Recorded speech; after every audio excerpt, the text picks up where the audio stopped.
Assalamualaikum warahmatullahi wabarakatuh.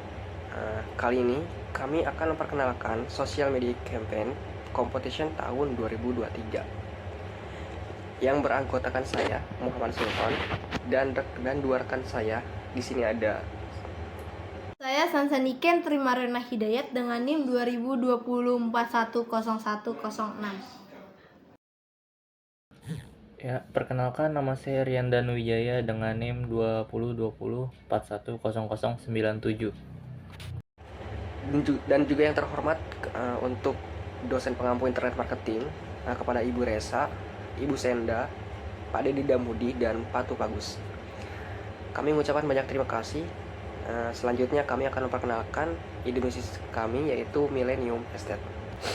Latar belakang ide bisnis, Millennium Estate merupakan bisnis media properti yang juga dikenal dengan broker, yaitu merupakan bisnis yang memiliki model atau konsep sebagai pihak penengah antara developer, yaitu pengembang perumahan, dan pembeli properti atau customer. Nah, di mana bisnis ini menurut saya merupakan model bisnis yang dapat mendisrupsi model lama dalam marketing properti. Kenapa saya bisa bilang seperti itu? Karena saya melihat di luar sana, terutama di ide bisnis atau di bisnis yang serupa dengan kami, masih banyak sekali para agen-agen yang mempromosikan perumahannya masih menggunakan model lama atau model tradisional, seperti memasang banner di depan rumah dengan bertulisan rumah dijual bla bla bla, yang menurut saya itu kurang efektif dan tidak langsung mendirect customer untuk membeli properti. Dan bisnis ini juga sekaligus menjawab permasalahan-permasalahan yang sering terjadi di luar sana, baik dari sisi developer ataupun pengembang properti dan pembeli. Di mana di sisi developer, hal tersebut akan memudahkan mereka dalam penjualan dan meminimalkan cost promosi untuk pemasaran, terutama untuk developer properti yang baru memulai. Nah, dari sisi pembeli, hal ini akan terbantu oleh model bisnis ini karena ada beberapa permasalahan yang terjadi di lapangan. Sering kali banyak pembeli properti yang banyak dirugikan oleh oknum-oknum developer yang tidak bertanggung jawab, terutama pembeli awam yang baru membeli properti. Contohnya seperti pembelian properti yang inden dan lama tidak beroperasi hingga mangkrak. Akan tetapi pembeli tetap diwajibkan membayar cicilan properti tersebut karena ketidaktahuan pembeli menilai reputasi developer. Nah, dengan adanya model bisnis ini, hal tersebut tidak akan terjadi kembali karena model bisnis ini akan saling memverifikasi satu sama lain, sehingga hal tersebut akan meminimalisir kecurangan dan penipuan oleh orang yang tidak bertanggung jawab. Brand awareness atau filosofi logo. Di sini bisa dilihat ada tertulis Millennium Estate, di mana ini ada salah satu nama dari ide bisnis kita yang diambil dari dua kalimat, yaitu Millennium dan Estate. Nah, Millennium yang artinya adalah generasi milenial yang lahir pada tahun 1980 hingga awal 2000-an. Di mana generasi milenial ini adalah salah satu segmen fokus utama kita dalam pemasaran di bisnis ini.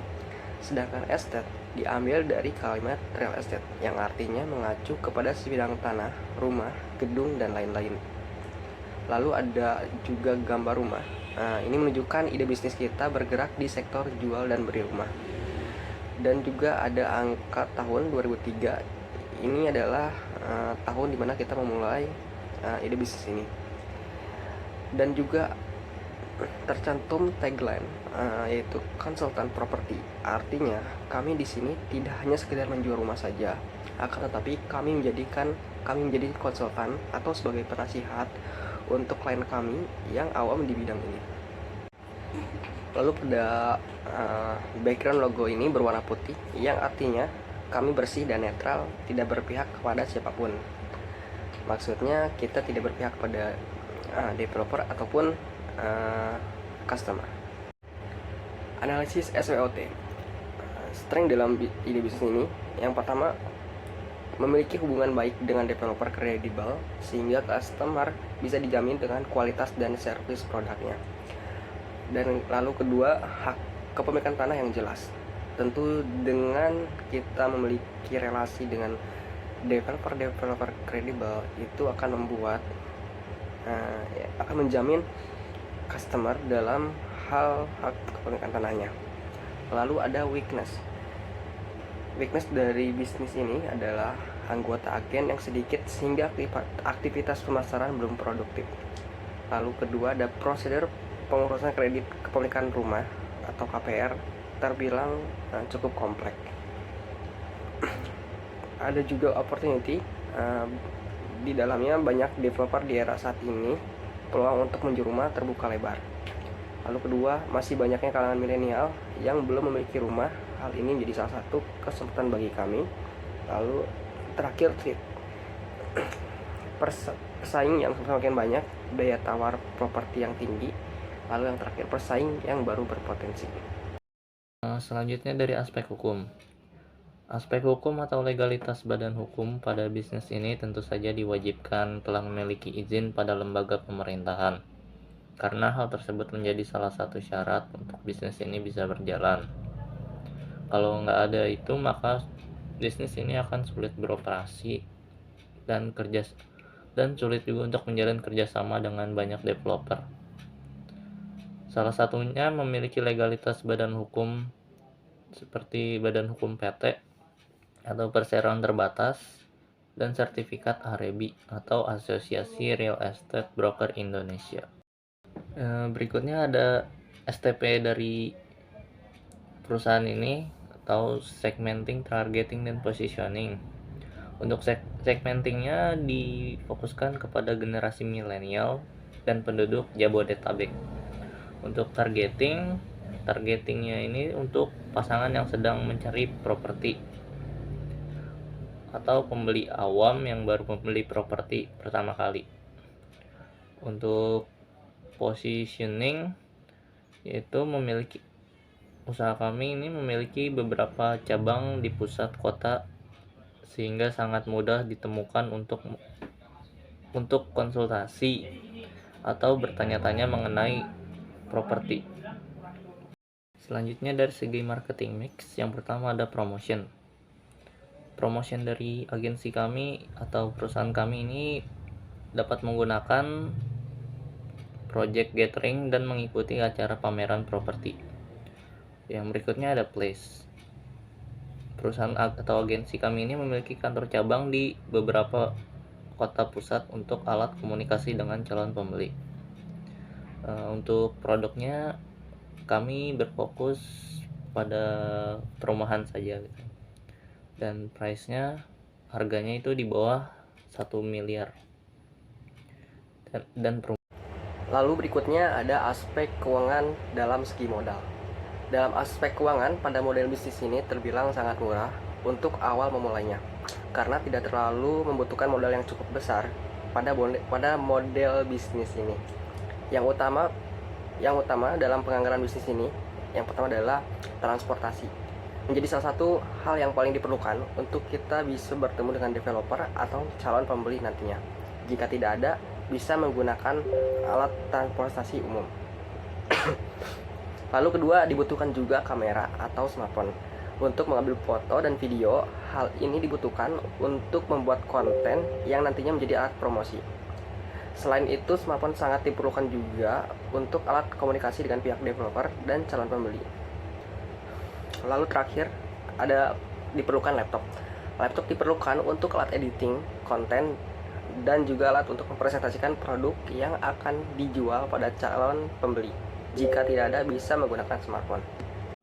Selanjutnya dari aspek keuangan pada proyeksi penghasilan yang diperkirakan.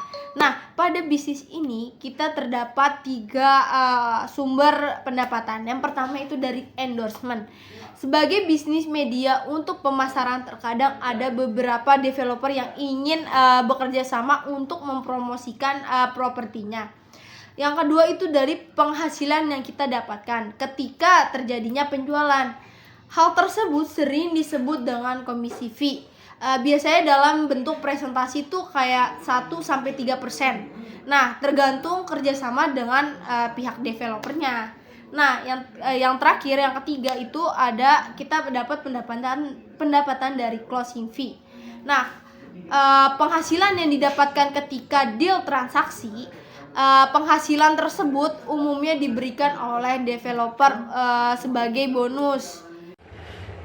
Kemudian ada aspek manajemen dan organisasi. Dalam pengelolaan SDM-nya, bisnis ini diperlukan training terlebih dahulu dan pemahaman dasar-dasar dalam dunia properti. Jadi, sebelum kita mengedukasi kepada calon pembeli, diwajibkan sekali kita memahami bisnisnya. Dalam pengelolaan contohnya seperti membuat program bareng dengan pihak developer untuk memberikan penjelasan mengenai produk propertinya atau dikenal dengan product knowledge.